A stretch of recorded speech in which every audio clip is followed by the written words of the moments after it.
I got the intro. Yeah. Oh, you. Gotta do my big opera voice.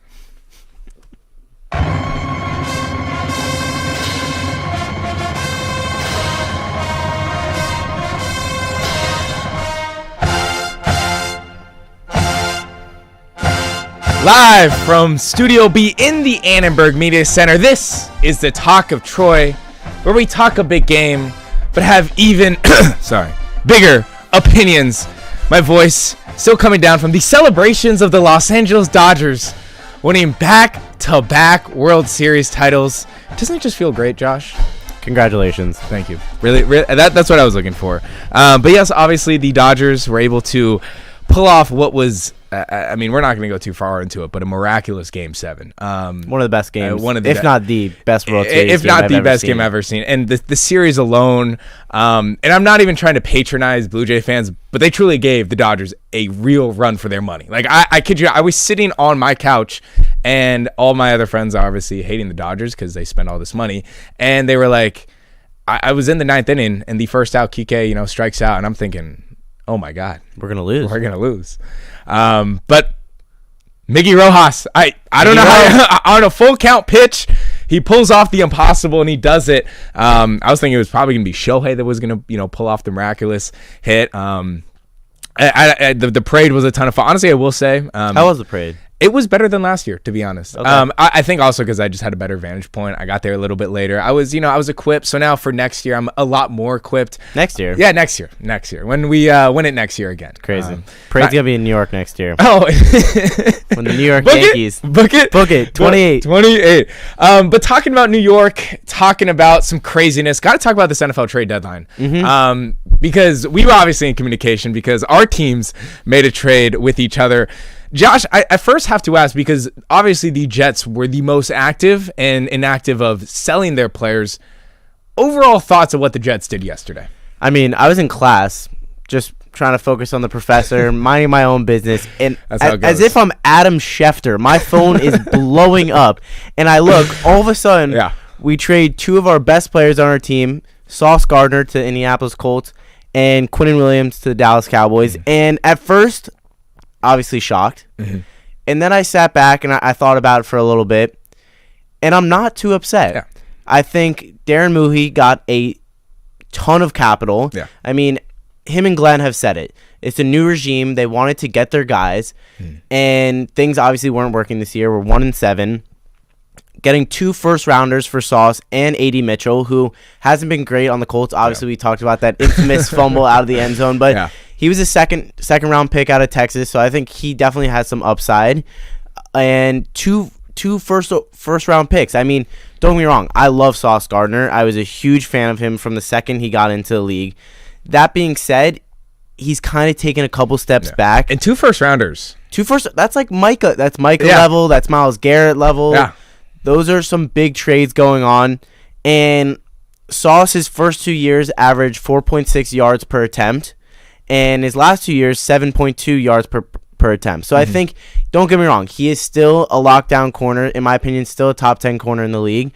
But I think we got a lot back in return. And Muhi even said in his press conferences, he was saying they weren't actively going out, but there were some offers that were just too hard to turn down. Mm-hmm. Our team's traded. So sending Q away, obviously upsetting. Great personality with the bless you, thank you he's doing to himself. I loved Q. Mm-hmm. Also a little bit of a down year for him, but he's a monster. Yeah. So I think he's going to have a huge impact in Dallas. Terrible run defense, which they're going to fix. Still got to fix your secondary. But I think that was a big addition for you guys. But again, got a first-rounder, second-rounder. Mozzie Smith is...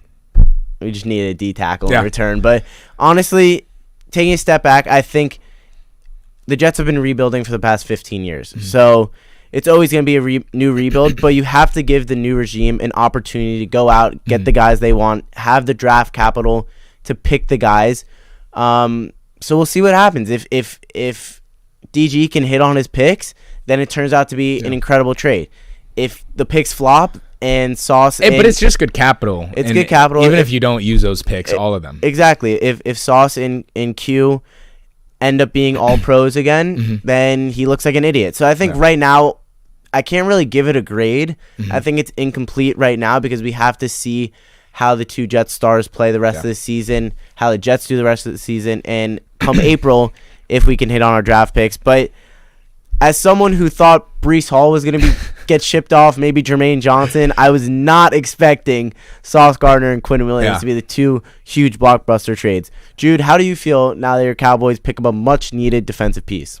Ecstatic. There's no other words to describe this trade. I have, in the 21 years of my life as a Cowboys fan, have never watched my team once, at least that I can remember, go out and stop the run. Oh, stop the run. I've never seen it in my life. And also just never go out and make any sort of moves during the trade deadline of this. I guess Amari Cooper was kind of another big trade back in 2018. But ecstatic. Not only because we got Quinn Williams, and I understand he's having a down year. And I think it's tough. And I see this a lot on the national media. It's tough to grade a player, especially a defensive tackle, just purely based off their stats. You have to look at the impact, what they're pulling. Are they pulling double teams? Are they pulling triple teams? Doubled, yeah. And so those things also open areas for the defensive ends. Guys, now Dante Fowler on one side, Donovan, our rookie from Boston College. Like, for those guys, it is going to open a lot more one-on-one situations. Even for Kenny Clark, if you're running an odd front, he's going to have more opportunities. So I think I'm ecstatic, but the biggest reason I'm ecstatic, we got rid of Mozzie Smith. And I think of that Stephen A. I literally thought of the Stephen A. Kwame Brown. We got rid of Kwame Brown.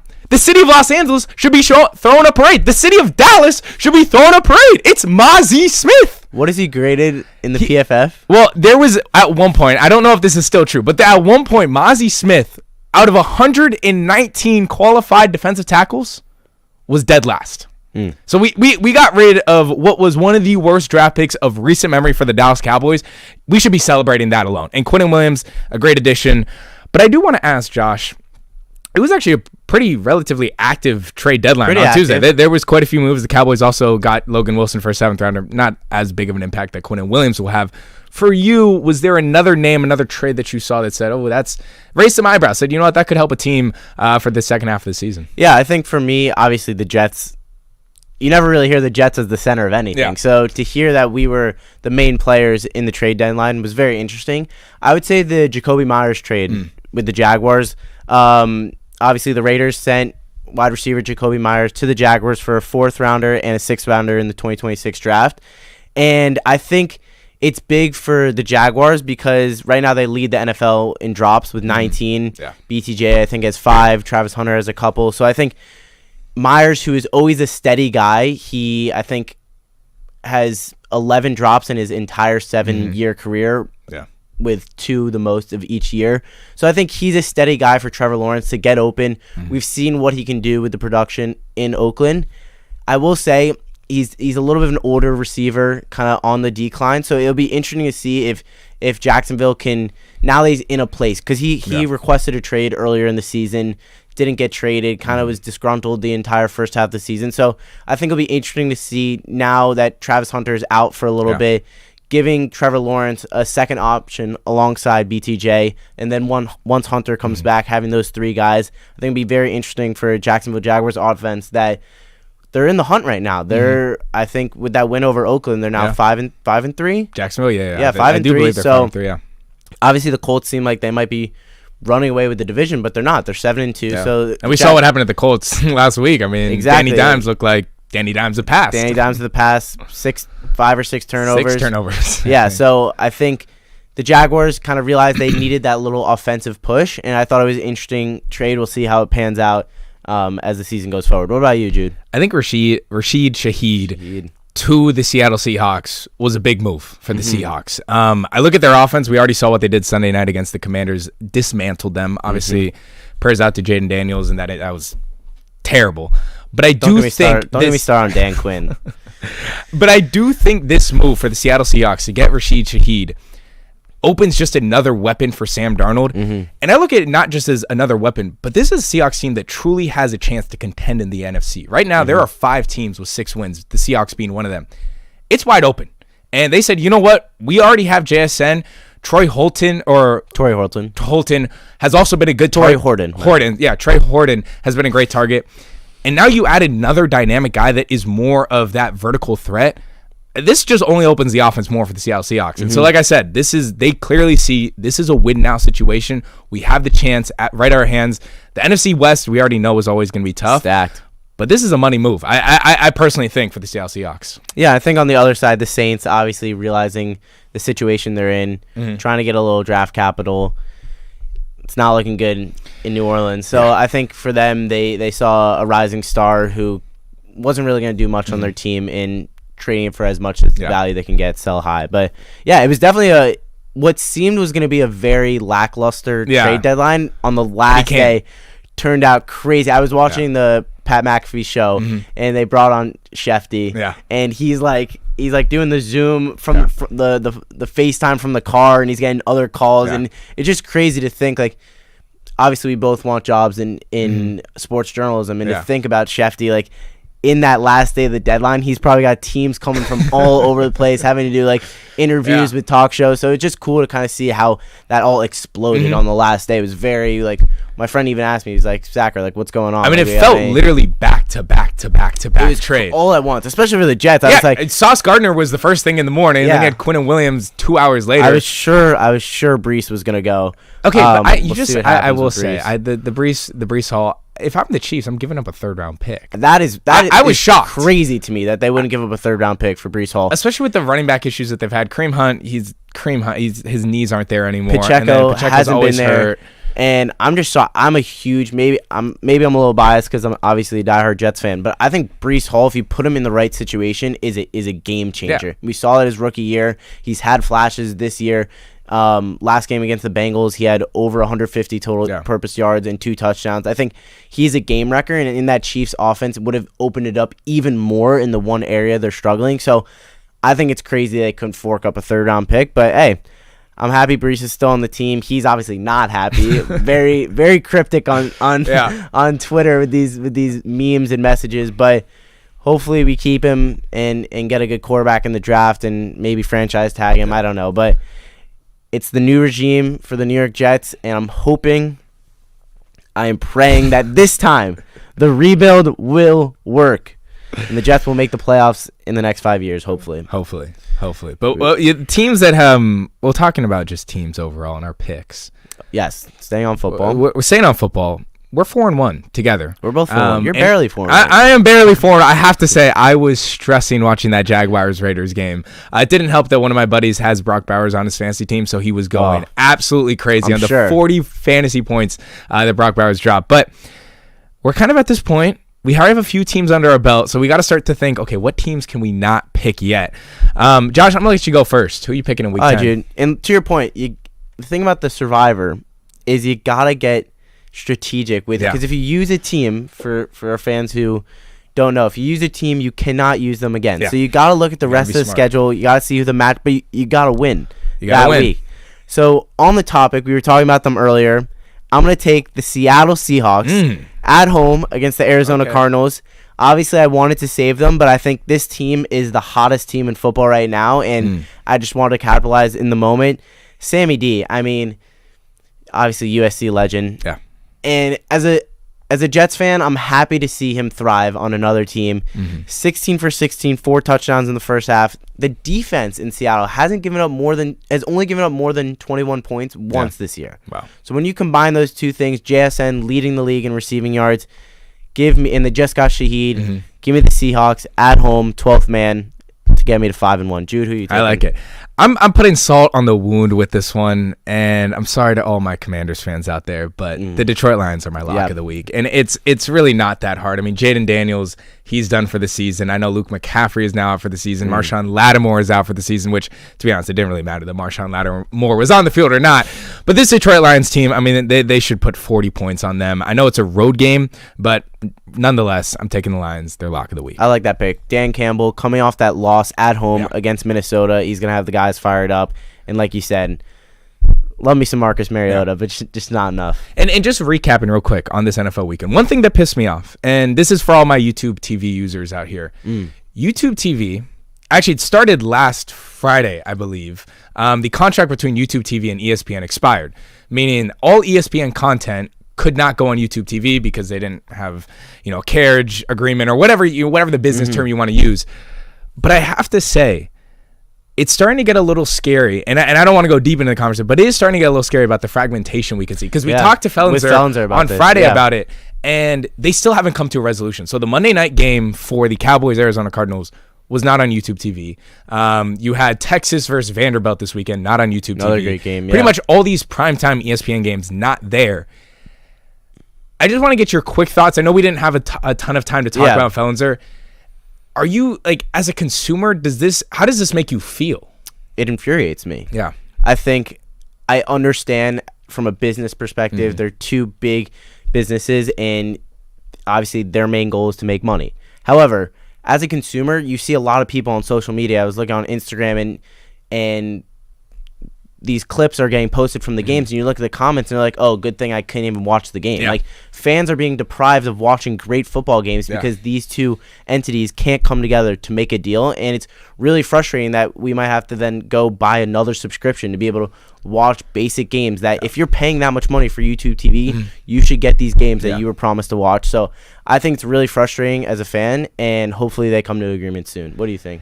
Yeah, I mean, if they come to agreement, I don't know. Because at this point, we've gone 5 days, and I feel like for the most part, we've seen these agreements eventually get worked out. Doesn't sound like there's much going on.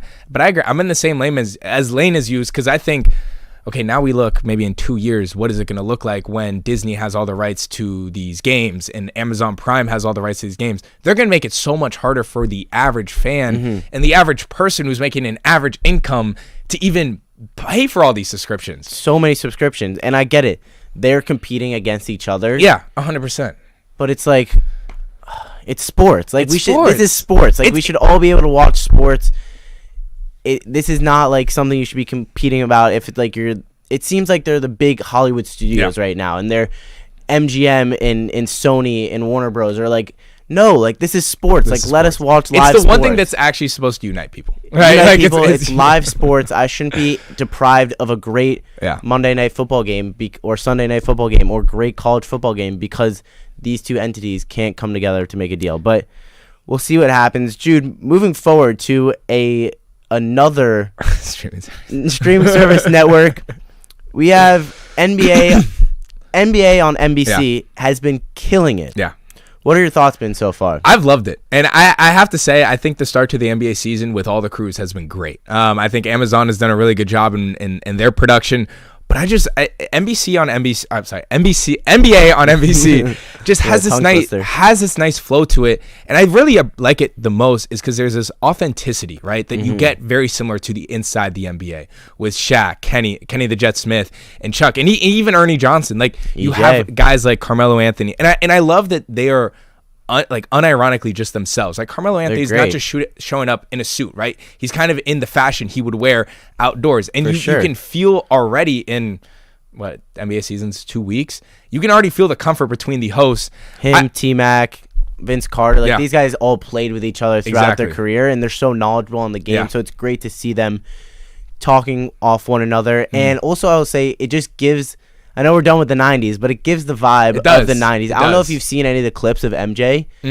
By the way, they paid him a boatload of money. It is MJ. It's MJ, but they paid him a lot of money to do this like big interview, and they've still shown like snippets throughout the week. And I think it just like brings fans back. NBA obviously have been falling in ratings drastically these past couple of years. So I think the nostalgia for not necessarily us because we weren't alive during that time, but our parents, that generation, to turn on the TV and watch the guys that they grew up watching playing and have that feel of the NBA on NBC, which they grew up with, I think is incredible. And it's just a good thing to see that like you have kind of these entertainment groups that are actually listening to the consumer, right? Like, I feel like that was at a certain point, even with the NBA, we didn't talk about it, but when the NBA putting the logo back on the NBA finals, like the fact that it's just good. And we talk about these streaming services now coming fragmented.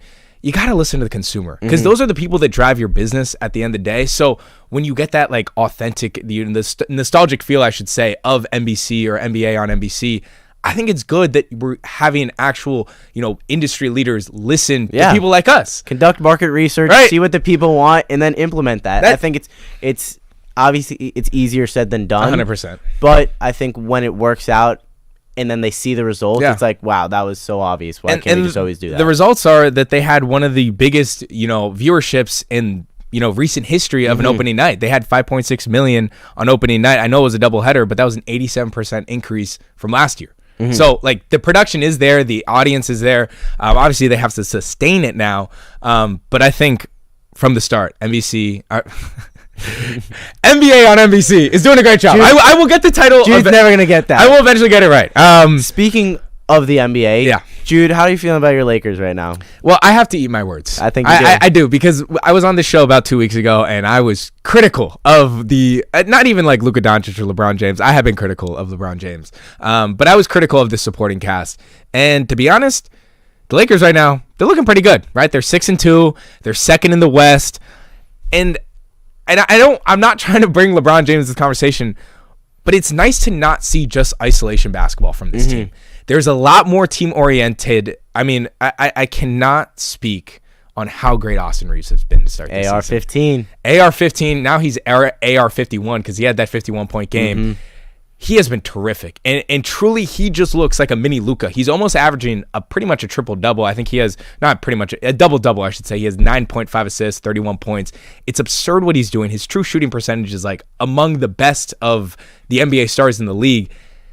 But it's also just team basketball. DeAndre Ayton has he's looked better than I thought. I have to be honest. He's looked better than I thought. He still very much goes to that mid-range shot a little too much. But there is that chemistry off the pick and roll with Austin Reeves and DeAndre Ayton. I really like where this team is headed. I do. I think if they continue to play this way, guys like Jake LaRavia, Nick Smith. I'm telling you, like, this team, if they can just bring it together, I do think they need to add one more big man, just especially in a Western Conference, that you have guys like Wembanyama, Chet Holmgren, Nikola Jokic, and even in the Eastern Conference, Giannis Antetokounmpo. Just all these bigs. I do think they need a true big. DeAndre Ayton, unfortunately, I don't think he's ever going to fit that mold.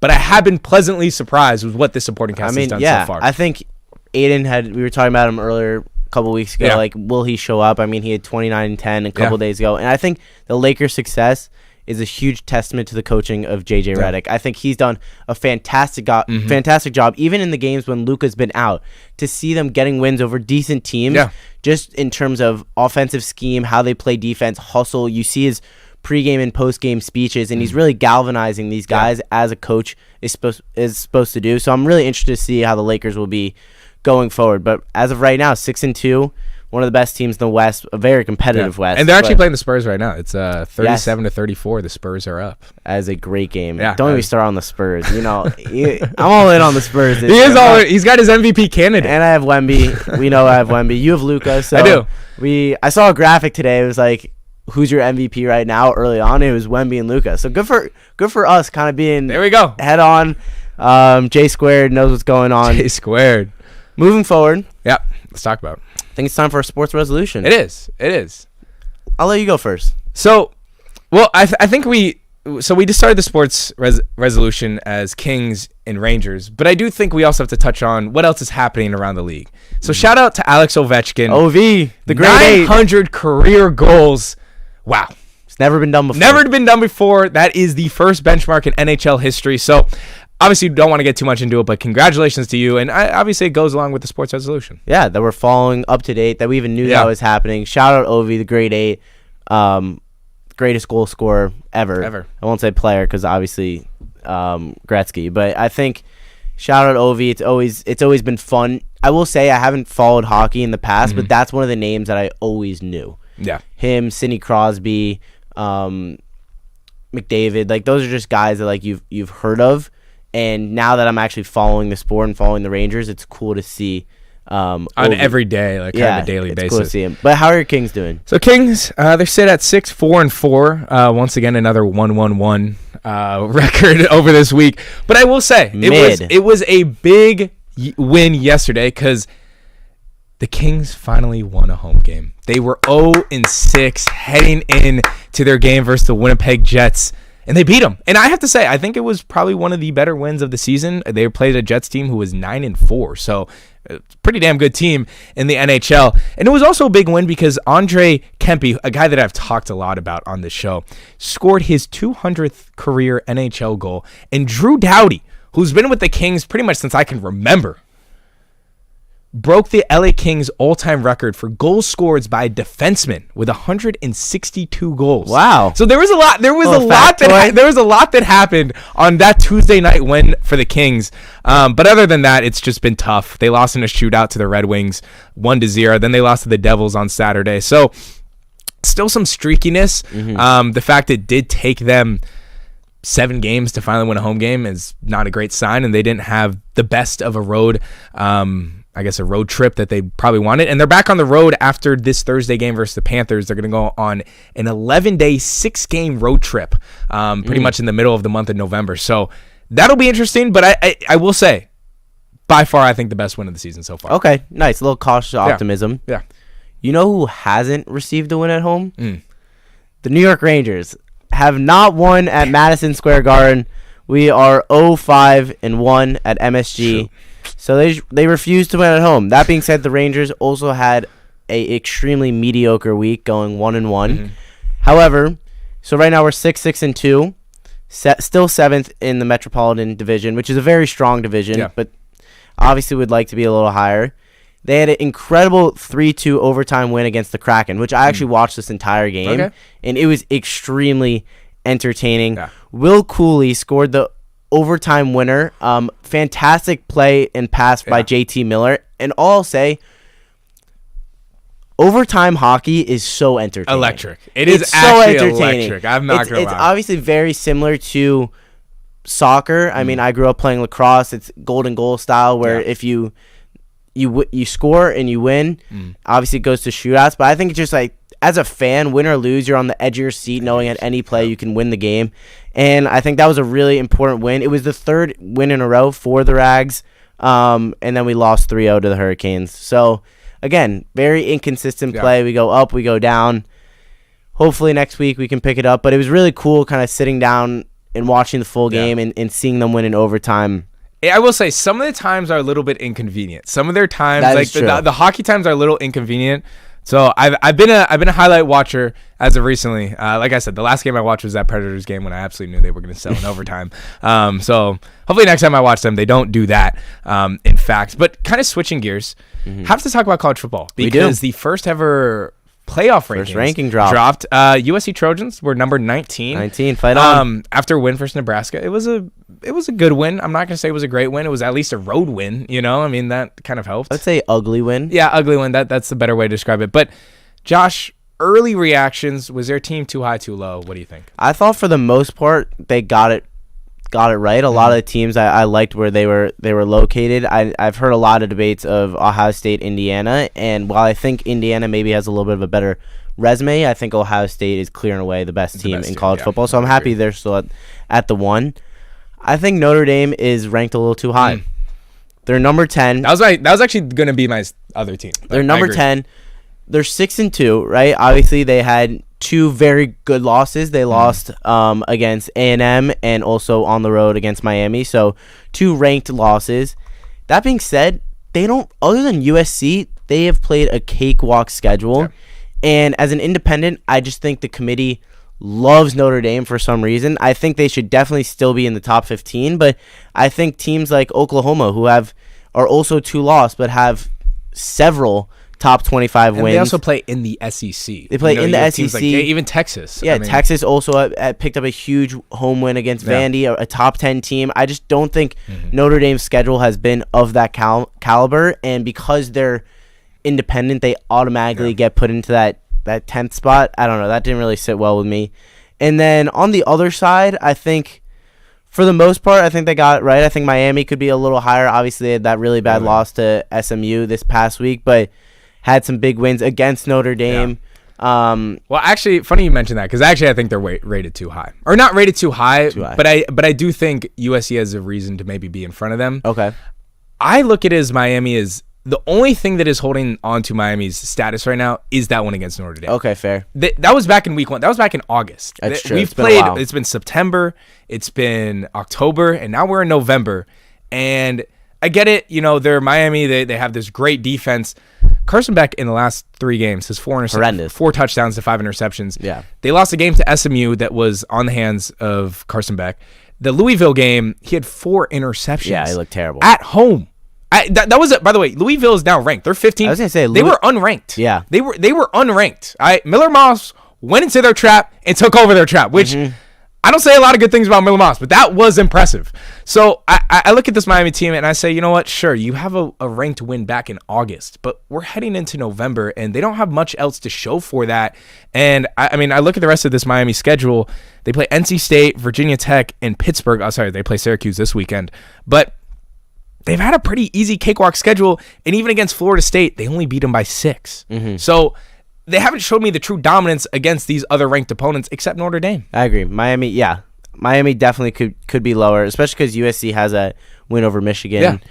I do think Louisville could also maybe be a little higher. Obviously, they lost that game in overtime against Virginia, so I guess both those teams are one loss, so you can't really argue that Louisville should be higher, but maybe Virginia should be a little higher too. I know the ACC has been absolutely Mickey Mouse this year, but I still think if you're a one-loss team in a Power 5, Power 4 conference, that you technically could be a little higher until you end up losing. But I think for the most part, compared to the atrocities that happened with the AP poll, some of those voters, I mean, finally, let's just say, and to finish on the last one, finally USC is over Michigan. The fact that it took this many weeks for, the AP voters, the college football playoffs to realize, like, okay, if you actually beat a team, you should probably be over them, right? That's just some common sense. But last one, sorry, the Ducks. I think the Ducks could low-key maybe be a little higher as well. I think so. 8, 9? Yeah, they definitely could. Another 9. I mean, their one loss was Indiana against Indiana. But on the other side, they haven't really played anyone. Yeah. So I think we'll see huge game this weekend against Iowa, and then obviously they play USC later on the season. If USC wins out, are we in? Yes, I agree. Oh, if USC wins out, if they go into Eugene and they beat Oregon, they're in. I mean, maybe because they have 2 tough ranked losses. I don't know, but I think if we win out, we're definitely in. But got to win out. Big trap games coming up. Some big trap games coming up. The Hawkeyes, the Hawkeyes, the Wildcats. He's been Joshua Sacher. I've been Jude Ocanas. It's been J Squared. We'll see you next week. See you Wednesday.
And welcome back to your B block here on the Talk of Troy. It's still the greatest time of the year in sports. I'm still excited, and we had one of the best weekends in all of sports throughout the entire year. So, what do you want to start with? I feel like we have to start with my favorite part of the weekend, and honestly one of my favorite parts of the entire year. The Los Angeles Dodgers have gone back-to-back and won the World Series in the most incredible fashion they probably could have. They went out with a Game 7 that was probably the best game we've ever seen in the history of baseball. So, okay, yeah. I mean, I feel like that you can't even argue that. Like, what we saw just from the top of the 9th inning through the end of the game in the 11th, like, more happened in those 2 innings than I've seen in full baseball games. I've seen in full series. I mean, I do agree with you to an extent. I think this was one of the best games of baseball throughout the entire year, and really throughout the past 5 years. This was everything you want. And the fact that their 9-hitter in the last inning with 2 outs left came up clutch, I think that was... No one expected that. No. You could not even joke about that. You know how everyone says, oh, imagine he hits a home run here. I don't think one person said that about Miguel Rojas. No. And he came up. Another thing I want to mention, Yoshi Yamamoto, I think is going to be one of the least talked about, but one of the most deserving World Series MVPs. It is incredible to go out, pitch complete games, to go out there, pitch absolutely dominantly, and then come out of the bullpen and be willing, say, hey, coach, put me in. I'm ready if we need someone. It's one of the most selfless acts I've seen in baseball, and it is genuinely what you want to see from not only a guy you're paying that much to be a leader, but that is MVP. Yeah, I mean, like, as a Dodger fan, I could not dream of a better ace and a better guy to have, because it's not even the fact that he did go out and pitch. It's the fact that he was going up in the dugout to Dave Roberts. He went up twice on 0 days rest and told Dave Roberts that if you need me, I'm ready to go. And the first time we didn't, he was ready to come in that 19th inning in Game 3 if we needed him to. And then Game 7 he did. And not only does he come in, but he comes in and throws potentially the most valuable 2.2 innings of the Dodgers' year, picks up his 3rd win of the series. Take a step back and think about that for a second. This is a 7-game series. You need to win 4 games. Yoshinobu Yamamoto single-handedly won 3 of those games as a pitcher. Like, that's unheard of. You don't do that in a series. The problem was his contract from so long. From the jump, there was so many just people on Instagram, Twitter, any social media you could think about was clowning the Dodgers, saying this was an overpay. And the fact is, there was a bidding war on him, and there was a bidding war for a reason. This guy is maybe, not only is he one of the best pitchers in baseball, but he's one of the best players. Yeah. He is everything that a player embodies. He's everything that you want to pay that money for. He might not have the most amazing stuff. He might not be Tariq Skubal. Yeah. But he is maybe close to that tier and one of the most selfless players I've seen. I think he's in that tier. I'm not going to argue that he's ahead of the top 2, and I think there's a very clear top 2, but there's nobody that I would put at 3 other than Yamamoto.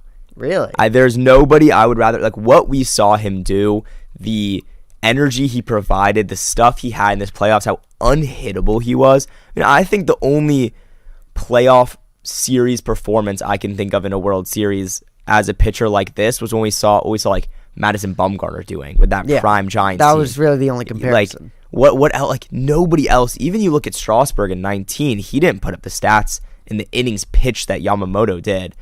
I think it just provided so much value. And yes, Skeens, yes, Skubal. There's no other pitcher after those two that I would trade Yamamoto for straight up. I agree with that, but I do think Garrett Crochet is a better pitcher. Garrett Crochet might be in there, but I think what we saw him do in October and in these moments of October, seeing him come in those 2.2 innings and give up 1 hit to a Blue Jays team that is fighting for their absolute lives in a Game 7, you can't trade that value for Crochet throwing 101 and having nasty stuff. Yamamoto did it on the biggest stage, and I think that needs to be recognized. I agree. I think at the end of the day, this Dodgers team was way too deep to hold off the Blue Jays. I mean, they really put up a fight. And I think for a while, there was a lot of people who say this World Series is over. They're not coming back from this. I was saying that. Post Game 5, going back to Toronto. I didn't think we were going to win both of those games. I can't blame you, but oh my God, this Dodgers team is one of the craziest and deepest teams we've ever seen. I mean, you have guys like Haseon and Kim on the bench. Yeah, not even touching the field. Not even getting minutes. I mean, the guy who hit the game-tying 9th inning home run and then also made a play at the plate that saved us the World Series wasn't a starter for games 1 through 5. He wasn't even thought to be on. He hadn't had a hit in a month. Think about that. He hasn't hit a home run off of a righty pitcher 2 months. The entire season.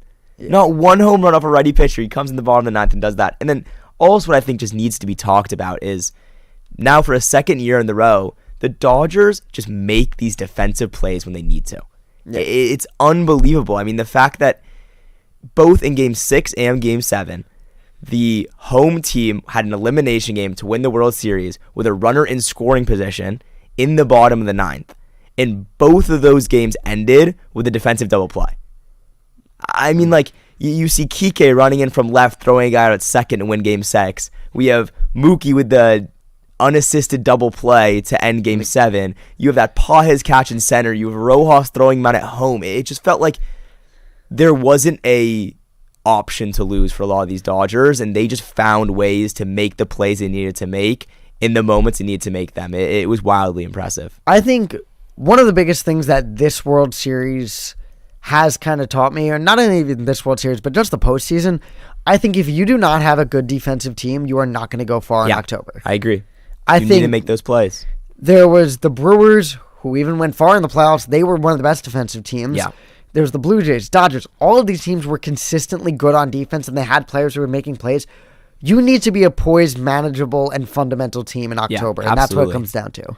Yeah, I completely agree. And then the one other person that I need to bring up that is now getting some more recognition, but I have been talking about this guy for years at this point. I had so many arguments with the Yankee fans last year about Austin Wells is this, Austin Wells. Will Smith is the best catcher in baseball. Whoa. Other than Cal Raleigh. Thank you. Other than Cal. Cal hit the 60 home runs, Cal had that. But Will Smith's impact in the game, this guy just caught more innings in one World series than any other person in the history of baseball. And he went out there with a staff that was strictly starters, with no good bullpen pieces, and led them to perfection. And he deserves that credit for that. And then on top of that, on top of what he did defensively, on top of the plays he made, on top of, leading that pitching staff, he had the biggest home run. He hit the World Series winning home run. He comes in, he's our 2-hitter by the end of the playoffs. This catcher is our 2-hitter, and he hits a home run in the top of the 11th to win the World Series. I mean, this guy is so talented. He is I think if it wasn't for Yamamoto, in no world am I saying that this means Yamamoto didn't deserve it. He absolutely did. But if it wasn't for that, Will Smith's my MVP. What he did through the series, what he meant to this team, how consistent he was behind the plate, you couldn't have won a World Series without him. I do agree, and I think if it wasn't Yamamoto, I still would give it to Ohtani just because what he can do. Yeah, I get that. And I think he did have an incredible performance. He was batting over 1,000 OPS in the he had playoffs. 1,000, yeah. He was absolutely ridiculous. And if you want to say that this is over for the Dodgers, they can't do it again, they're ruining baseball. Not only is that maybe true because of their salary cap, they now have the number 1 farm system in baseball. So they are not getting any worse anytime soon. And it's a very scary sight. I mean, I think the even scarier sight is look at the roster right now. I mean, we just won a World Series. We're talking about how deep it is. Forget the bullpen. The bullpen's going to be an issue that's going to be dealt with when it comes to free agency actually opening. But if you look at the lineup and the rotation, they're not losing anyone. No. They're the only 3 guys in the lineup that are potentially you're losing that are, day-to-day starters are Muncy, which I think, in my opinion, they're either going to re-sign or we're going to get Munetaka Murakami. And then you have Kike and Rojas. I mean, that's it. That's all it's really a free agent. And then you look at the rotation, and Ohtani's under contract, Glasnow's under contract, Snell's under contract, Yamamoto's under contract, and Roki Sasaki's under contract. Your entire core is set up. They're going to be there for a little while. Yep. So let's go to free agency. You talked about some of the guys who you think might be staying, think might be leaving. You talked about who you think the Dodgers are getting. I think, first of all, let's just start off Max Muncy. I do think he is going to stay a Dodger just for name value of he's been a Dodger for life. He's been so much to this franchise. Postseason, he's been incredible. Oh, yeah. However, I do think if Max Muncy decides to either test the waters or on the Dodger side, if they decide not to re-sign him, I do genuinely think it is not difficult for either another free agent or for anyone in the farm system to replace his production. I completely agree. I think most of why we would re-sign Max Muncy is what he's meant to the team. This is a guy that was forgotten. He was a minor league farm system guy for the A's that never turned out into anything, and the Dodgers brought him up, and sure, he's not a Dodgers farm system guy, but he's as close as you could get, right? He was built up with the Dodgers. He came up with this organization. He has now been through some of the best teams we ever had that went nowhere, been through some of the worst playoff losses in Dodger history, and now has won 3 World Series. as that cornerstone third baseman and replaced Justin Turner when he walked away. So I think that re-signing really comes from a more emotional point. He's the Dodgers postseason all-time home runs leader. This guy's had a massive impact on the organization, but when you have a guy like Munetaka Murakami coming in and you see those highlights, you saw what he did in the World Baseball Classic, you've seen the stats he's put up in Japan, and you see what these Japanese baseball players have done for the Dodgers. I mean, we're 3 for 3 right now. I have no complaints. I think you give him a blank check. I feel like we have to sign him. I feel like we have to go for a fourth one and just build up this Japanese empire. Keep signing them. It's working. This team is unbelievable. I think the Dodgers in MLB are kind of like what USC is to college football. I think this is not a hard place to either recruit to or get free agents to come to. No, it is not. Especially as a Japanese player, LA is very, very culturally intact with Japanese culture. I think this is a place that so many players want to come play for, and I think it is really just the perfect fit for Murakami. Yeah, I completely agree. Now, a little bit closer to my home, I think just from an emotional state, he came up with the franchise. Yeah. Yep. I don't think you give him a blank check. He really is not an all MLB player. He is not as good as some people, or what his contract should be. Sure. I think Pete Alonso has to stay a Met for life. I agree. I think it just makes sense. He's a Met. Yeah. He just feels like a Met. I feel like it'd be wrong seeing him in a different jersey, and just give him the big years-wise contract. Really lock him down. I think is a good move. I think 6 years, maybe 25 million a year is perfect for that kind of production. Because genuinely, until this year, he was never hitting really above 240. No, I mean, this was his real year the contract year makes sense that he had this type of performance, but they have to sign him. I think seeing the Dodgers lineup, I think it is very similar to the Mets in the fact that you have your 1 through 4, 1 through 5 hitters locked down. Are very, very strong. For us, it would be Lindor, Soto, Pete, even Nimmo, and you have so many guys who can perform at that level. I don't think losing one of your superstars to not gain anyone else, you cannot just put that on your development. I completely agree. All right, so I think we got to talk about probably the biggest name in this free agency market, and it's Kyle Tucker, right? People don't think he's going to re-sign with the Cubs. And they don't think they're offering the money. So I'll let you start. Where do you think Kyle Tucker's going? I think he is going to one of the 3 big market teams. Yeah. I think that's very fair to say. I think he is either going to the East Coast, going to the Mets, Yankees, or he's going to stay in LA. Or not stay, but he's going to go to LA and become a Dodger. Yeah. I think he is chasing money. I think he's chasing a big market. And I think it's going to be a bidding war. I don't think at the end of the day, I think the Mets are going to be out of it. I think they're going to let him walk. I think they have Pete Alonso, they have Edwin Diaz, they have Ranger Suarez. They have so many players they're going after that is just not Kyle Tucker, especially because they don't need a right fielder. They have the best in the league. Yeah. Maybe he's not great fielding wise, but you're not moving Soto for Kyle Tucker. We're not in the position to be paying someone that much money to be a 26-year-old DH. No. So I think Kyle Tucker is off the board for the Mets. I think it is going to be between the Yankees and the Dodgers. And as much as this pains me to say it, bring him home to LA. Yeah, he's going to be a Dodger. It's exactly what they're looking for. Teo had a rough year hitting, but that is so besides the point. This guy cannot be our right fielder. Coming back to be a Dodger? Yeah, we signed him last year so his last year with the Dodgers was a contact year. We signed him like a 4 or 5 year deal. Can you let everyone just walk, please? I mean, they're producing money out there, but I mean, it's perfect. Move Teoscar to left field where he's much better suited. I cannot watch him dive in another ball that he misses and ends up in a triple because he is terrible at defense. Put Kyle Tucker in right, and honestly, that's probably the only really big name signing the Dodgers will have in this cycle. And then you just go and get what relief pitcher can we somehow find to be semi-reliable that we failed to do last year. But I think the Kyle Tucker signing is the big one. I think going to that, actually, I think a perfect guy for you to kind of try to focus on. He had a really, really bad outing with the Mets. I think Ryan Helsley could be a really fun guy for the Dodgers to get. Now, what do you do with Roki Sasaki? Obviously, was kind of struggling in the bullpen. Yeah. The Dodgers bullpen was struggling early in the year. You moved him to the bullpen. That was a great piece for you guys. Do you think you stay him there, or do you move him back to a starter and let him pitch a little bit more? Because he does have the stuff. I think it is no question you absolutely have to move him back to a starter. I think the production that you saw from him when he was in Japan as a starter, what they've seen him do as a starter, and honestly just how much more valuable a consistent every 5 day starting pitcher is, there's no reason to keep him there. And what it reminds me of is 2020. And that same position that Roki Sasaki filled was filled by Julio Urias. And he was our young starting pitcher who hasn't made his way into the rotation, and we used him out of the pen, and he closed the 2020 World Series. And then the next year, we moved him back to a starter, and he had his best year in the MLB, had 20 wins, had a sub-3 ERA, and was an all-star.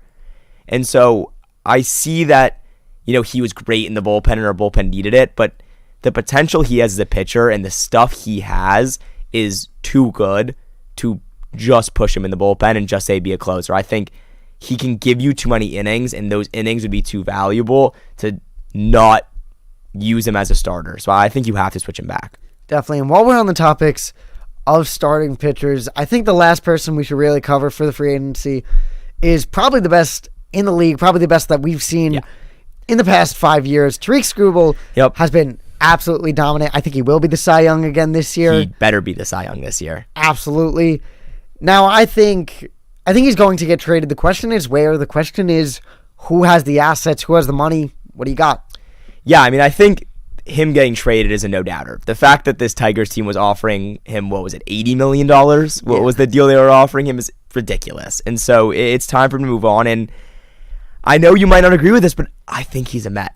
I think this is a place. I don't think the Dodgers are going to trade for him. I don't think the Dodgers need the starter, and they're not willing to give up the pieces.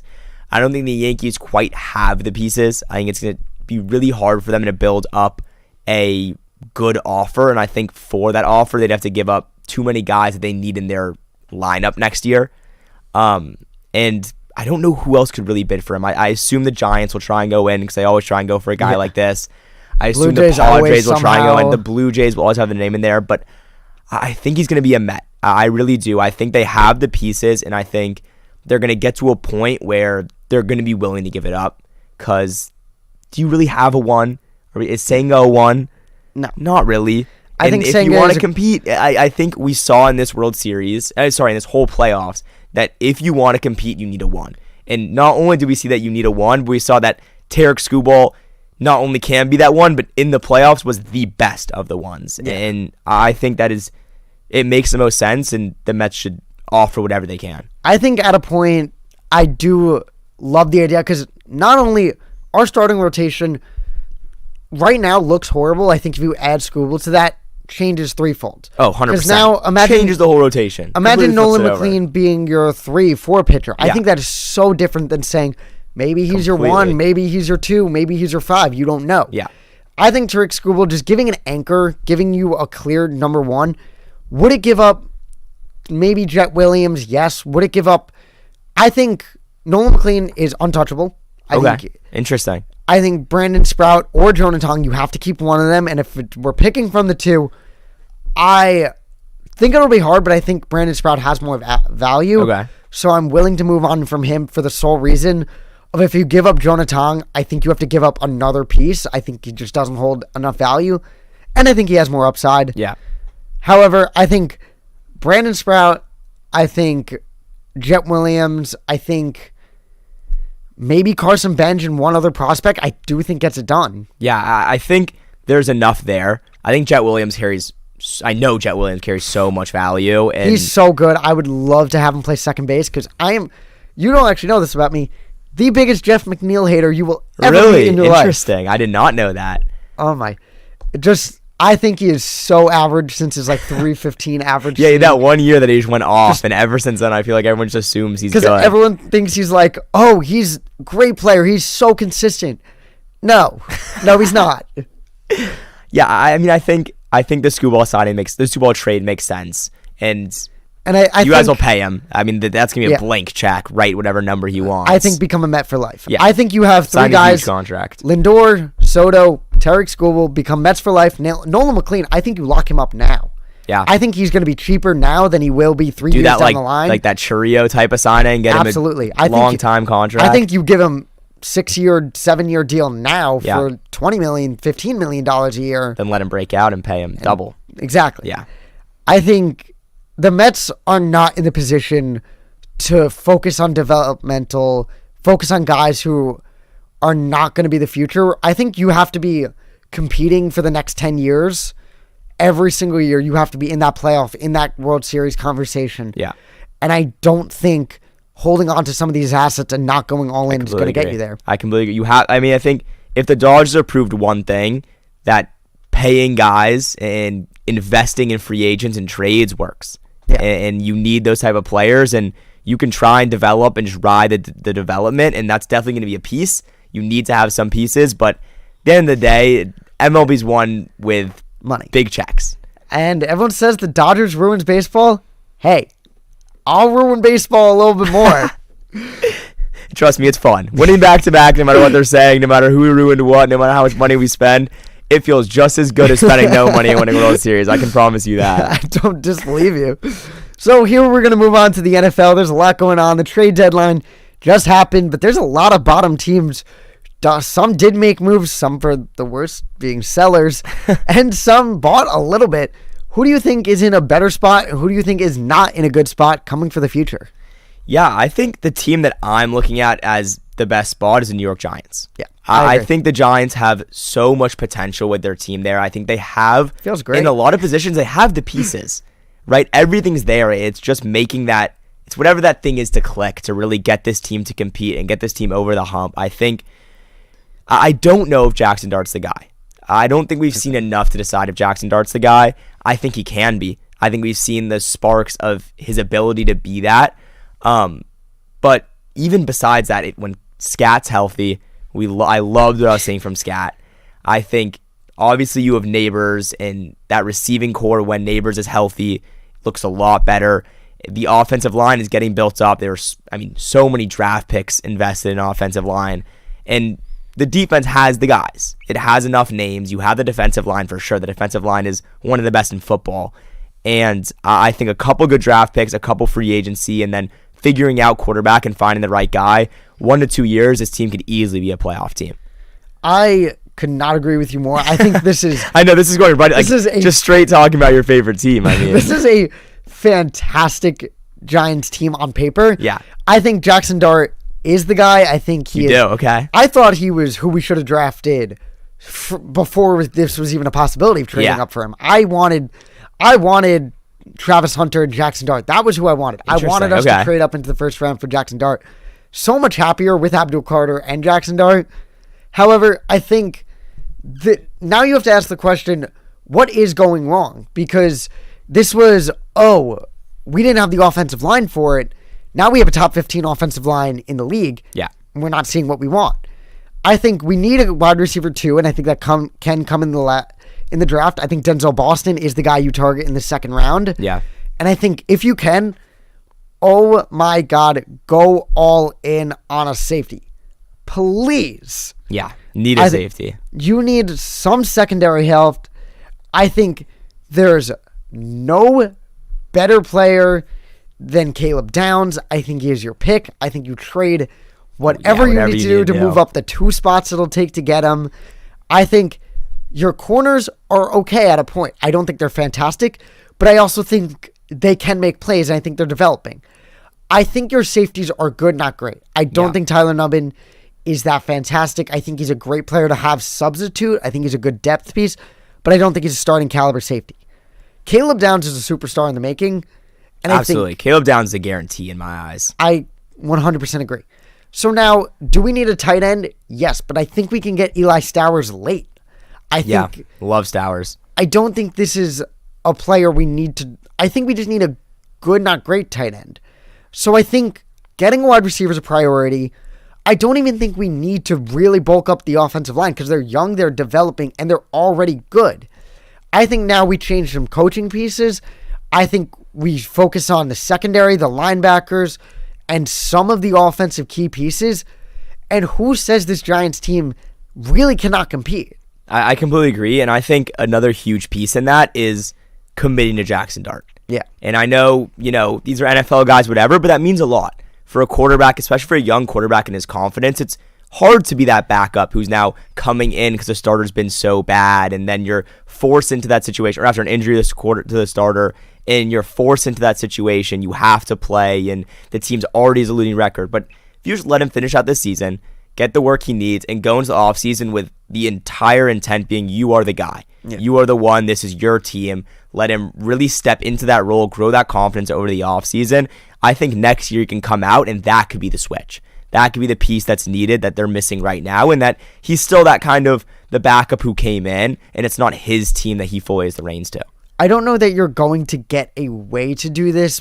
However, I genuinely think that you need to offer Brian Dable the offensive coordinator job and let someone else take over. I don't think this is his team. I don't think he's going to take us anywhere that far. Yeah. I don't like his mentality. I do not like his play style. And I genuinely think the only thing I like about him that you can find in so many other coaches is he will let Jackson Dart do his thing. He will trust his quarterback. Yeah. To an extent, that is great, but also when you have a guy who started 4 games, I think you need a guy who's not only going to put trust in your quarterback, but is going to develop him. Yeah, I completely agree. So, moving on, we were saying that the teams we had the best outlook towards, and the team we had the worst. And so I think I was bring up the team that I'm looking at with just no bright spot. It's the Titans for me. Okay. I haven't been inspired by anything I've seen from Cam Ward this year, and I think that's the worst place you could be at, right? When you use a first-round pick on a guy, you're investing your team in a guy, and you definitely got to blame the organization at some point. They are giving him 0 weapons. He has nothing around him. This offense doesn't have much going for it, but at the end of the day, they're 9 games into this season. Nothing has really been inspiring about Cam Ward at all. They're 1-8, and now what do you do now? You get the first overall pick again. You take a quarterback. You can't really give up on Cam Ward. You got to keep and letting him ride. But if you don't see anything, how long do you let him go for? I think it's just a really tough spot to be at. The problem is, I think your pick is Ruben Bain. I don't think there's a receiver I could really say you should take here. Yeah, there's no one that high. I think you have to spend some money in the offseason. Yeah, I think they're going to have to invest. I think building up an offensive line, because Cam Ward, his whole thing in college was he had the offensive line to be poised, be relaxed, maybe too relaxed in college. Yeah. But he had the possibility to just play his game, see the field develop. Now he has to be kind of antsy in the pocket. Yeah, he doesn't know where's kind of defenses are coming at him from. So I think giving him an offensive line, paying the guys, and just giving him a chance to go back to playing his game, give him the overconfidence that he likes to play with. Seriously. It might be a little bit well for them. You never know. My pick, I'm going to go with the Cleveland Browns. Yeah. I see just no way of this team being that good in this near future. I think their quarterback play is not good. The quarterback situation as a whole is just so messy. Their running back play is not good. Wide receivers, I see no promises. Offensive line, you can go down the list. There is no position group on this team that is that exciting. Yeah, there's one guy you're looking at. It's Myles Garrett. And other than that, and I think you should have sold the house, get 2 or 3 first-round picks. For him. You need cap space at this point because you don't have much of it. You're paying a guy $30 million who's great, but now what? Yeah. I think I see no way that this team is good in the next 5 years. Yeah, I completely agree. I mean, there's not much positive look. You saw Myles Garrett have the best possible game a defensive end could have. He had 5 sacks, and they lost. It did not, it's that position by itself with nothing else around him just isn't enough. They should have traded him. He should have been a Seahawk, give up 3 first-round picks. I would have taken him, but, it's definitely a really tough situation to be in. I think it's one of the hardest because I think the city of Cleveland is such a passionate fan base that you want to be great. You want to give the fans what they want. The ownership doesn't care. Your coach doesn't care. The players have started to not buy in, and it really is very dysfunctional going on there.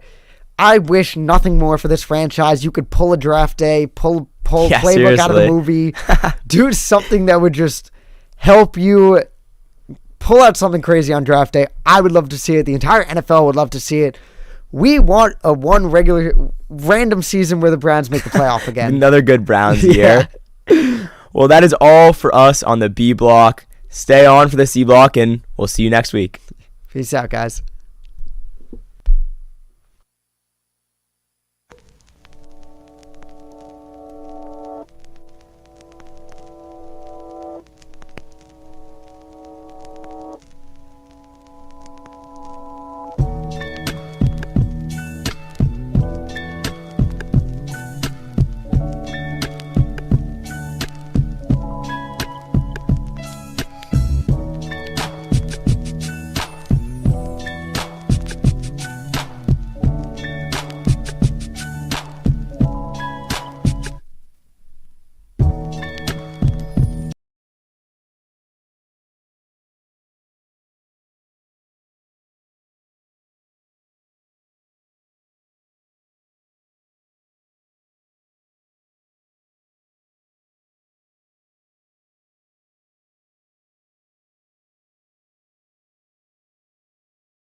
yesterday.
Nigga gone. Need you a man, baby. I don't understand, baby. Pay your bill and make you feel protected like I can, baby. Teach you something if you need correction. That's the plan, baby. Don't put your life in these weird niggas' hands, baby.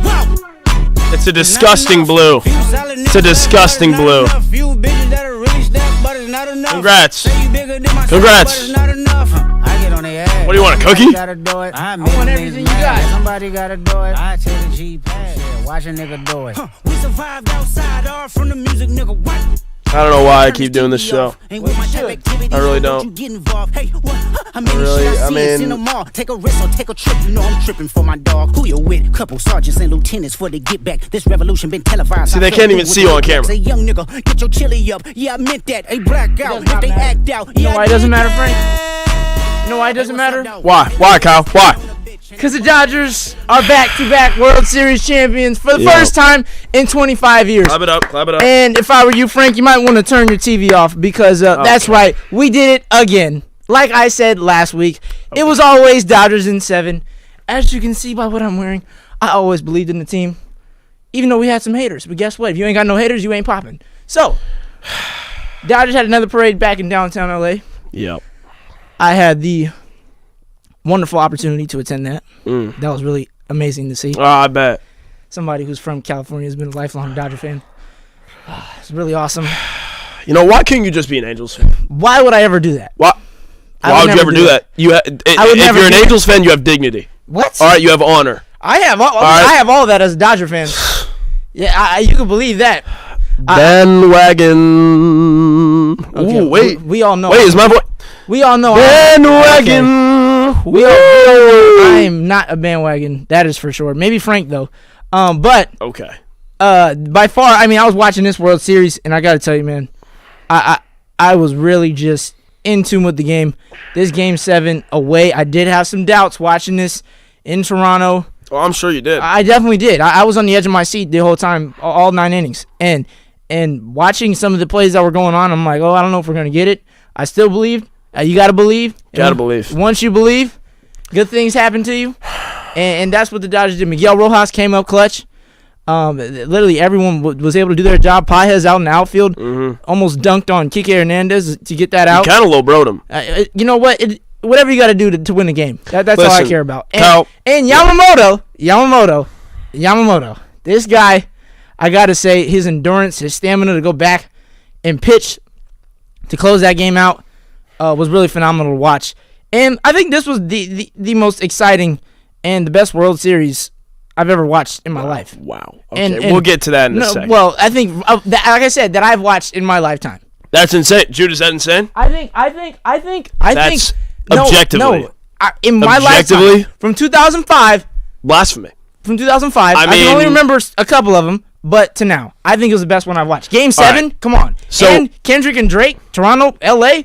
There was no Kendrick and Drake beef. There, bro, it's still there. They're not like us. We're going to be playing that all 25, all 2025 Bragging this year. it, bro. Come on. All right. Why are we hating? Let me say my piece. Let me give you your flowers. All right. Thank you. I always give you Boston bias every week. Now it's time for me to relax. Congrats. Feels good. You know what? I am proud of you. Thank you. I'm proud of your team. It was a great game. It was a gutsy win. I'm proud of them too. All right, the catch. After everyone counted them out. Incredible. Okay. Nobody counted the Dodgers out. I'm sorry. Your $1 billion roster. You are. Don't try and be underdog now. You're the evil empire. No. I'm just saying. I was just about to give you your flowers. All right, but now you just blew it. Hold on. No. You blew it. Everyone, the Blue Jays were up 3-2. Everyone was like, "Oh, the Dodgers. The Blue Jays are gonna win Game 6." Here's the thing. Vegas always knows what the odds are. And guess what? The Dodgers were favored in Game 5 and Game 6 and Game 7. So guess what? Everyone thought, if let me take the Blue Jays in Game 6 because they're going to get it done. Well, guess what? You're never going to win when you bet the odds that are always in your favor against Las Vegas. And that's what everyone did. So. Now listen, Kyle. Listen. Again, I'm going to give you your flowers. All right? Go ahead. Mookie Betts. Incredible play there at the end. I know. All right? Yeah. How'd that feel for you? Man, it's just like you're taking a dagger, you're putting it in. I'm just curious. Just twisting it. I'm just curious. It hurt. I'm curious. It hurt. It really did. You know, now he has like more World Series, as a Dodger than a Red Sox, than a player on the Red Sox. I feel like that's like an interesting stat. It really breaks Jude, my heart that he's going to go in the Hall of Fame as What do you think about that? But I think by 2028 they're going to win at least 2 more rings. So okay, chill out. But nobody's going to stop him. So okay, I will say this. We're doing it again next year. Go ahead. Do you want to put that out here as a prediction? Yeah, we'll do it again next year. Is that a bet? Jude, am I hearing a bet? Did I hear that? No, I didn't make a bet. No. You said it. I made a statement. A bet is if he's willing to put something on the line. Oh, you want to put it on the line? I mean, I can't think of nothing right now, but I'll say it confidently. How about you pull a Jude? You just go bald. Just don't do hair. Why would I do that? First of all, learn from prior mistakes of other TOT hosts. Don't do hair. No. I know, and first, I don't think I would look good bald, Frank. I don't think I would do that. Mr. Clean, I think you got that. I think maybe you. I feel like you could probably shine that out a little bit. Okay. Maybe. All I think that'd be a good. Now, here's the last thing I'll say about the Dodgers. Go ahead. All right. Yamamoto. Everybody's gassing him up. Oh, the greatest, World Series performance of all time. If not for the fact that he was coming off of another World Series performance, really not that great. All right. He had 2 walks. All right. He had a hit off him by Vladdy. All right. And he had 1 strikeout. All right. He's almost the reason why y'all lost that game. Because he made the bases loaded there. He did. All right. So, honestly, I don't think that's true, Frank. I think he walked a guy. Because Blake Snell is actually the one that allowed the Vladdy hit, then allowed the walk. No, are we talking? No, the 10th. Oh, the 10th? Yeah. But what happened? Bases were loaded in the 10th. Who got out of it, though? They got out of it, but it's not because of him. Look, we can't cry over spilled milk. To pitch for the dude Dodgers. It wasn't because of him. It was because of great defense by people in the outfield, by other. It was. The dude pitched in Game 2, Game 6, was a reliever in Game 7. I just don't think it's everybody's gassing him up. The greatest, postseason pitcher performance of all time. I think we all know. Relax. Hold on. Right. I think. Relax, how many pitchers do you know pitched 3 times in the World Series? Who on the Red Sox pitched 3 times in the World Series? Okay. Or in the MLB in general, that you know. All right. So that's why I think it's so great. Not statistically, but the fact that you're able to get out there on the mound and still throw a ball 90+ miles an hour and be efficient with it. Now, I'm not asking you to strike all these guys out, but the whole object of the game is to put the ball in play and let your defense do the work. And I got to give it up to the Dodgers. That's exactly what they did. You know what the greatest postseason performance by a pitcher? What would you say the greatest postseason performance by a pitcher is? I can't think off the top of my head, but I thought that one was pretty good. That's it's Kurt Schilling. Okay. For the Boston Red Sox. Okay. In 2004. Wow. Damn, 21 years ago. Okay. Okay. So, Kyle, like you said, 2004. That was a great year. I got to give it to you. Right. The Red Sox, that was a great year. I want to go back to a point you made previously. You said it was the greatest World Series of all time. I didn't say that. I said it's the greatest World Series I've watched. Sure, but I don't even think that's true. Okay. Which one? Which one after 2005? 2004 You is serious? not. Okay, after 2005. Which Are one you serious? Which one? There is literally objectively a better World Series. Okay. 2016. Okay, Cubs, Indians? Yes. Well, Guardians. Okay, at the time, Cubs, Indians. But okay, easily that's the better one. Okay, I don't know if that's the better one. That could be. It is. I could see that as an argument. No, well, okay. I can see that as an argument. The most I'm putting the Dodgers is in the second place. Okay, was that with or without bias? Without, I think Cubs Guardians is the greatest World Series of all time. Okay, I will say You nostalgic. had two teams. Nostalgic wise, 2016 also was called in Back to the Future. So I gotta give it to you. Was called them Back to the Future. Yeah, they said that the Cubs would win the World Series in 2016. Really? Yeah. Wow. So I mean that makes sense. If anything, Vegas always knows. If anything, it'll be 1-1. But it's all good. It'll be 1-1. Yeah, like they'll both be up there on the number one spot. No. Yeah. You can have one number one. This is the thing. You know what? This is the thing with LA fans. You know, they're always everyone wins. Because everybody wants to hate on us.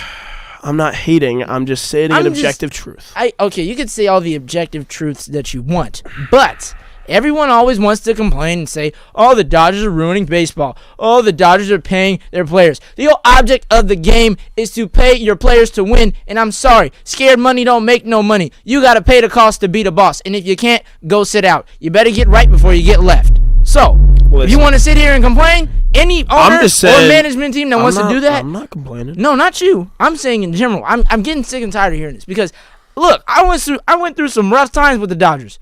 I'm not sitting here saying every season was all sunshine and rainbows. It really wasn't. Okay, anybody that knows 2010 Dodgers, 2011, we were getting cooked in the playoffs. Boo-hoo. Oh, my goodness. Sob stories now? No, 2017? Wham. We won 3 World Series in the past 6 years. Wham. Life's so hard. Everyone was saying Choketober. Everyone was saying Kershaw's washed. All the stuff Kershaw is washed. He's retiring. No. Oh, my gosh. In 2017, 2018, you know how many times we were getting so much hate because the Dodgers can't perform in the playoffs. Now we win one, and everyone is not okay with that. It's because your roster is the most expensive in baseball history. That's why. Oh, well, guess what? Go cry to somebody else. I'm saying. What about the Yankees, the Mets, and the Phillies? All that I'm saying. I do believe the Yankees have a higher payroll than the Dodgers. I don't think that's true. I think they do. All that I'm saying. I think that's right. All that I'm saying is that the fact that you guys have paid so much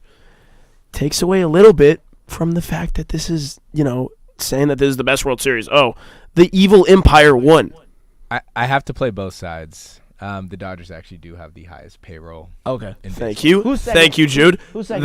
And I respect you for that. Yeah, no. And I respect you for that. I think I wasn't 100%, but I know they're up there with the Mets, the Phillies, and the Dodgers. I'm just saying that because they have the highest payroll, it takes away from the fact that they're, they're World Series champions. The Cubs versus the Guardians.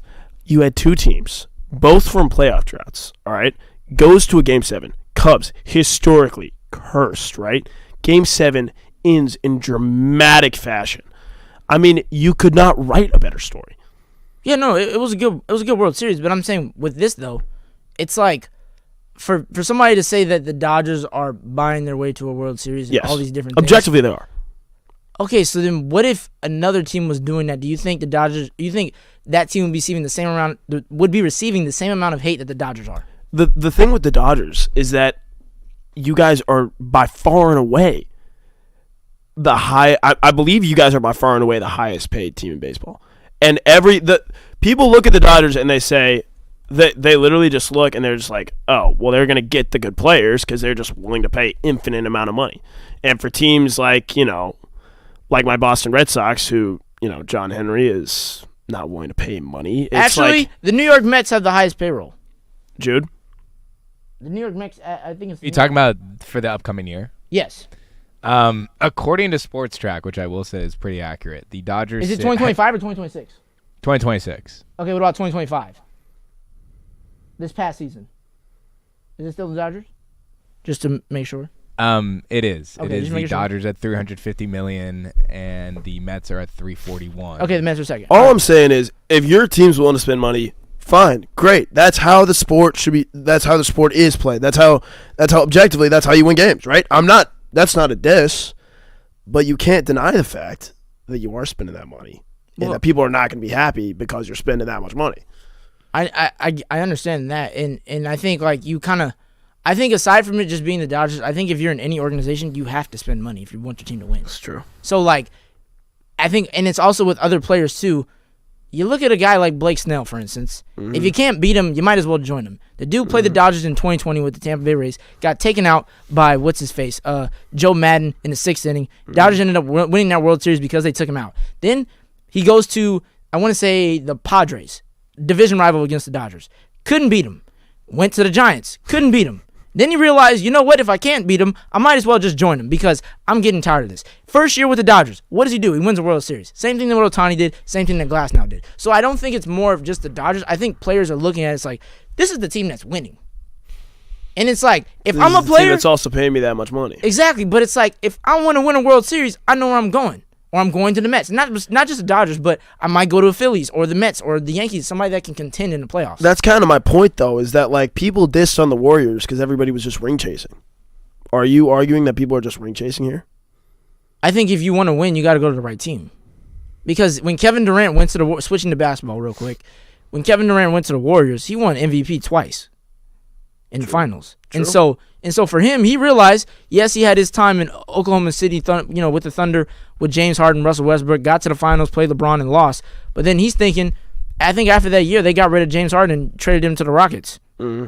And so if you want to say that, some of these guys are, no one's like, grown within the farm system or whatever, they're also realizing, okay, if I want to build my career, I'm going to have to leave. Like at this point, like if you're a franchise or an ownership team or anybody that doesn't want to spend money or put the same amount of money back into their team, you're not going to be successful. Here's my question for you. Do you think that baseball needs a salary cap or a salary floor?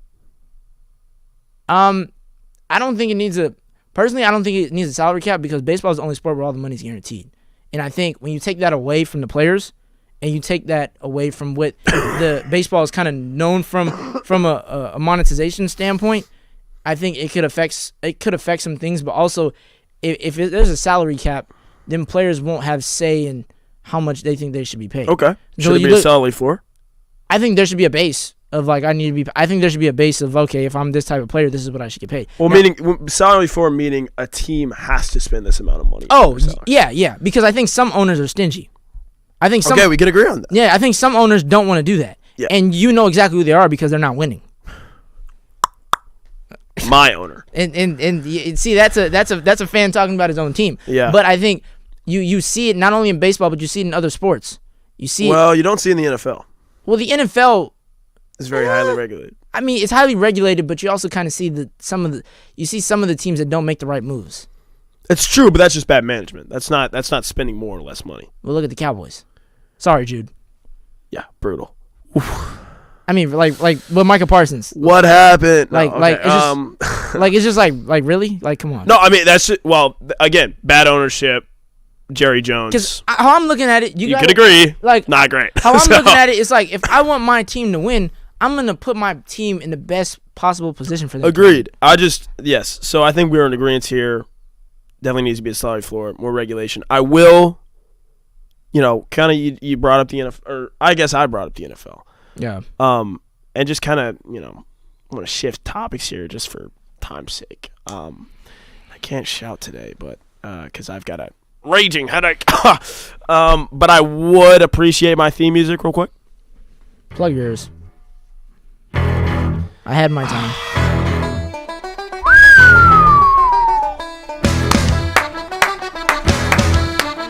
You get your bit, Kyle. I'll get mine, all right? I'm just going to say 2 words for you. I talk about them every week. It's Drake May. You already know. All right? So, okay. Drake May, right? This was a bad game from him. Guess what? He's still rolling, right? 259 yards, 2 touchdowns, 1 interception. All fine and dandy, all right? Still a 102.5 passer rating. And guess what? Fox Sports just put him at number 1 in MVP odds. Number 1. Nobody expected it. Kyle didn't expect it. Kyle was doubting Drake May. Oh, Drake May this, Drake May that. He was doubting him. I still am. But the guy's a stud. The guy's going to go out there. He's going to win your football games. And he is going to do it with a smile. And he's going to do it with a methodical... The Patriot way is back. Mike Vrabel and Drake May have brought back the Patriot way. Whether you like it or not, we're coming. All right? I'll see you in the postseason. All right? I can't overstate how awesome it is right now to have hope. To have hope as a Patriots fan. I have hope. I went through... I'm sorry, I'm going to get choked up. 6 years without a Super Bowl. I can't even say it. You want to talk about the Dodgers winning 3 World Series in 6 years? I can't. Okay. I can't overstate how good this is. We went through 5 long years, and now we're back. And Drake May is still killing it. I mean, the guy is on an 8-game streak. Which I can pull up the stat for you, Kyle. If you want to input here, I'm gonna pull up the stat real quick. Wait a minute. Oh man, sorry. Look, getting a little too emotional here. I get choked up. Okay. I get choked up. That's fine. That's fine. I really do. All right, let's bring ourselves back here a little bit. Wait a minute. Oh wow. Now you know what I do. I'm waiting every week for him to do something wrong. That's what I'm doing. I'm waiting every week. Has it happened though? And it really hasn't. I will say he's performed pretty well. Last week against Michael Penix and the Falcons, it was close. They ended up coming out. And that was a a bad performance. He had 259 passing yards, 259 passing yards, 2 touchdowns. Did have an interception though, but I got to give it to him. He did his thing. So I'm not going to sit here and tell you Drake Mays. To give credit, he also had a fumble. So yeah. So but then again, they come out with the W. That's all that matters. You just get back in the win column. But for him to be number 1 in MVP odds, I do find that pretty interesting because it's still only week. It'll be week 10. If I'm right. 7 more weeks. We're over halfway through the season. Yeah, it'll be week 10. Now, only question that I have here for you. What's up? This is so they're 7-2. Where do you think the fall off is going to happen?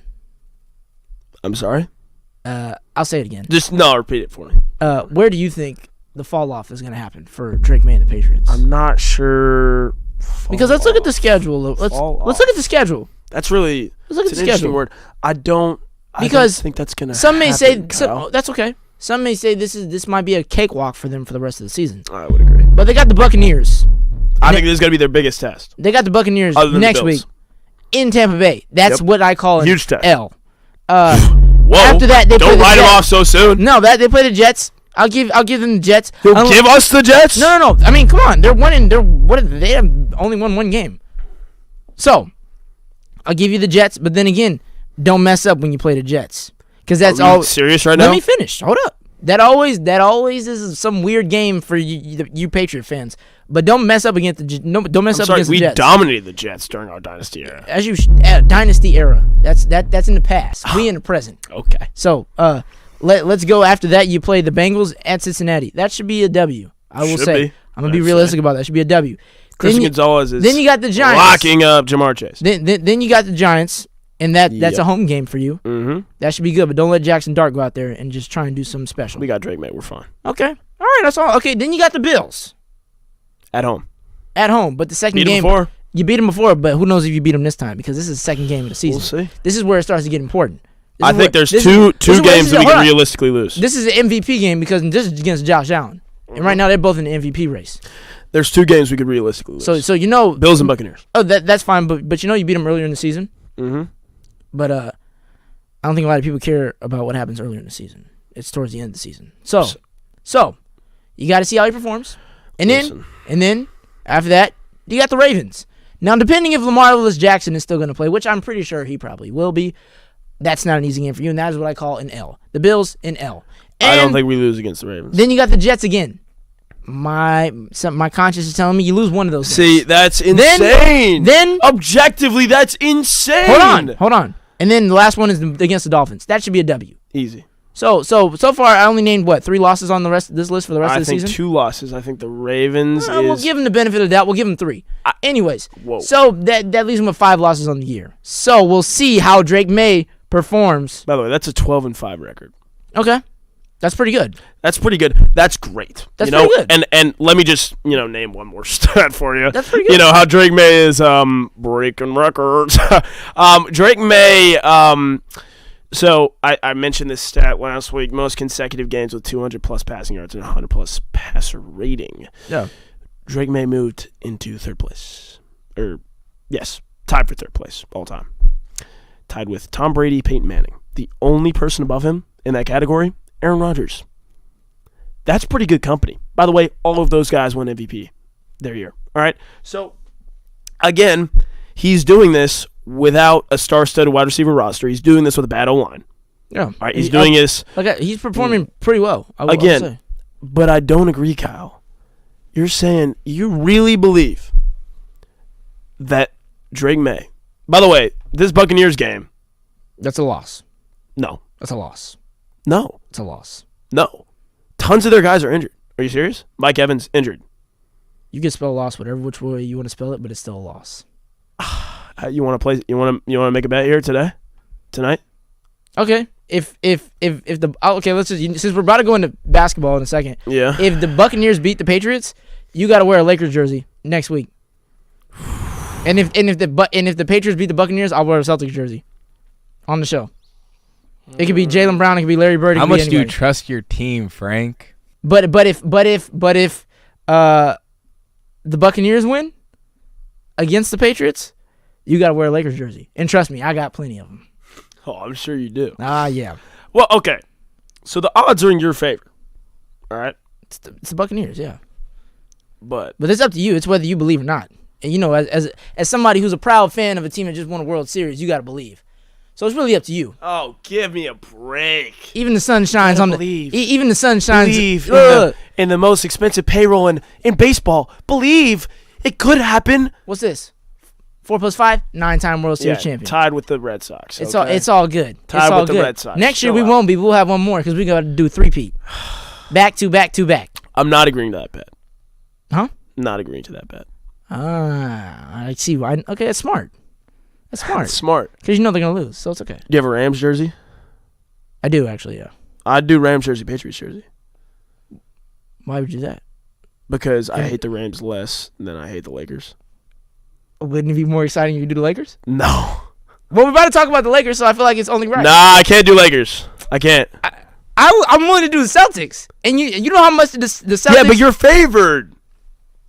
But you just said that's going to be a game for him. So that's fine. If you don't want to do it, it's okay. I'm not, it's completely up to you. Okay. Listen. It's not affecting me. I'm still going to wake up to I don't think I'm going to make that bet, but I will say I do think that they're going to win. I do think okay, that's okay. Well, switching to other leagues, we're going to go changing lanes. We're going to go talk about my, Drake quote Drake May. Okay. What doesn't matter. Anyways, we're going to go to the NBA to basketball real quick.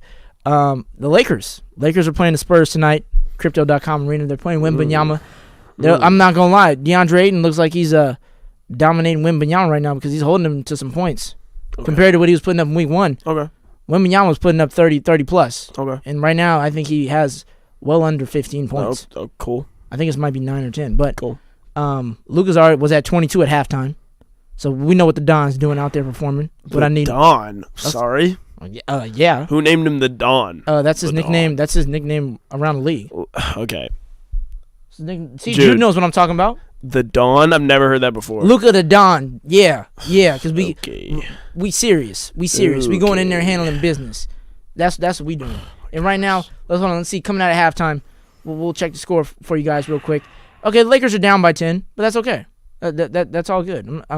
I'm not really tripping about it too much. But Wembanyama has 13 points in the third quarter. Now, we had this conversation, in the production room. We want to give some early MVP votes. Who we think is going to be the MVP between Wembanyama or Luka. Mm-hmm. You know who I'm going with? I'm going with Luka.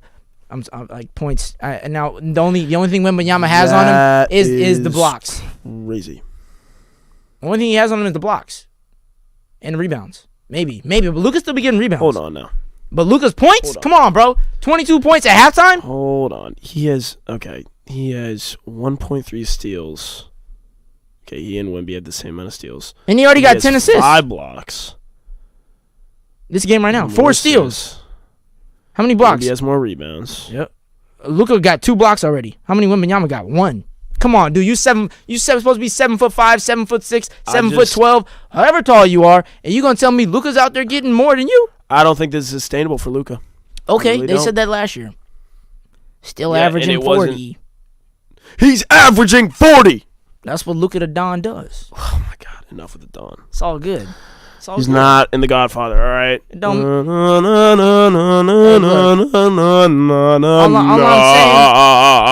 All I'm saying is, Luka, Austin Reeves.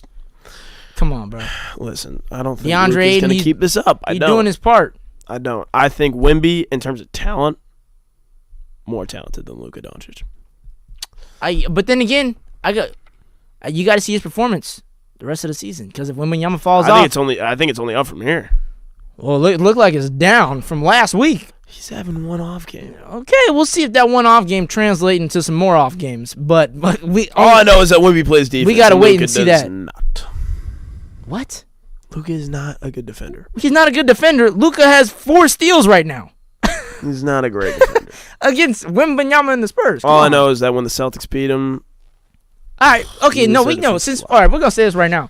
When the Lakers play the Celtics, whoever wins, we gotta wear the. No. Yeah. When the Lakers play the Celtics, when we're closer there, maybe we can make that bet. But I'm not doing that right now. We can say it right now. Because you just don't understand. I don't like the Lakers. And I don't like the Celtics. Yeah, but you have a better team, objectively. We're missing our star player. You have your star player. What happened to Jaylen Brown? Fadeaway Brown, y'all got him? He's not our star. 7 championships in 7 years. Sorry? Wait, what? Just repeat that one more time. Didn't Jaylen Brown said his goal 7 championships, 7 years? Yeah, and he. Or was that just for Taylor Rooks? Was he just trying to impress her? I think 7 championships in 7 years. Well, it looks like he might need 7 of something else to protect that hairline, but 7 of something else to protect that hairline. Come on. Goodness gracious! Enough with a hairline. All right. It might still be. He's averaging. He's got 30 tonight. 35. I'm not gonna lie. It might still be on OG Anunoby's jersey. Let me go see on the internet if that's still popping. But I mean, like you just gotta create ways to diss him. All right. I mean, once Jason Tatum comes back, I'd be willing to make that bet. But I don't think Jason Tatum comes back anytime soon. However, okay, that's in the works, ladies and gentlemen. It's in the works. But Kyle, you know what? I'm not gonna make any bets today. It's all good. Maybe at a later time for the love of the game. But that's about all you got from the Cal. Yes, sir. And Frank's segment. We're having a D block. Yeah. Okay. Yes, sir. D block coming up next. Peace. You know what time it is? Champs is here. My goodness.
My Talker Troy Trojans.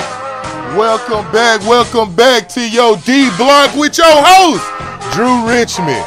It's a beautiful day out here in sunny LA. Hey. Guess what?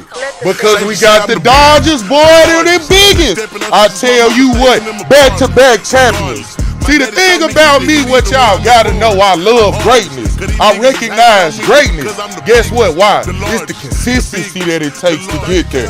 Now, I want to talk about some players now, Jude. I know we got some boys that we like. Not right now, not yet. I want to talk about Yamamoto. Boy, Yoshinobu! You had me want to go to Nobu and get some of that yellowtail so I can feel a little bit of your greatness, boy.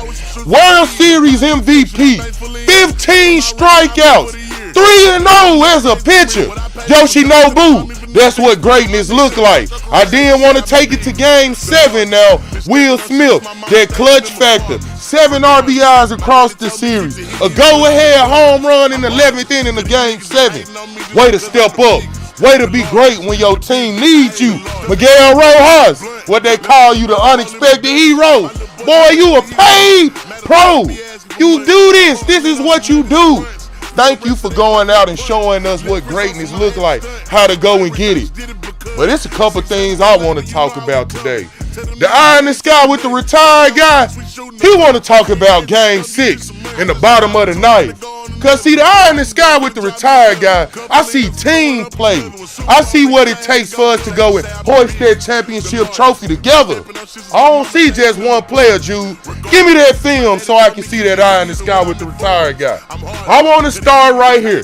Roki Sakasaki up here on the mound, bottom of the ninth. Play this play right here. We got Addison. Pause it right here. We got Addison Barty right here up on the up here in the batting box. Press it right here. Hit by pitch. Back against the wall now. It's bottom of the ninth. Scored 3-1 right here, and it's a hit by pitch. That put a batter on the bases. It's a little nervous for me as I'm watching the game, eating my pizza. I say Dodgers back against the wall. Then right here, this is when it really get interesting. Press the play to their back center field. Oh, Lord, pause it, Jude. The ball gets stuck. This is what I want y'all to see. This is why you get paid the big bucks. IQ.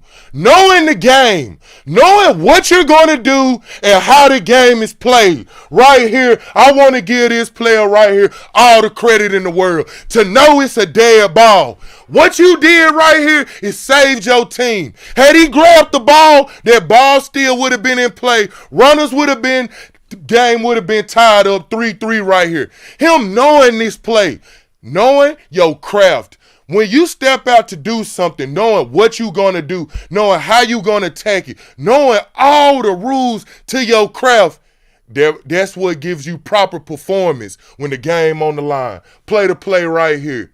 It still ain't over, though, because guess what? It's 2 men still on base. They bring in Tyler Glasnow. What I love about him right here in this play, no excuses being made. Oh, I'm cold, coach. Oh, my arm ain't ready, coach. He stepped up when the time was right, and they depended on him, and let's see what he do right here. Play the play, Jude. Oh, fly ball, fly ball, fly ball. Man out, man out. It's getting a little bit exciting now for the Dodgers now. I can see us winning. I can see it right there. But guess what? We got one more out now, Jude. Play the play. It's a little nervous for all of us. Right here, right here. He get the easy out. Double play right here.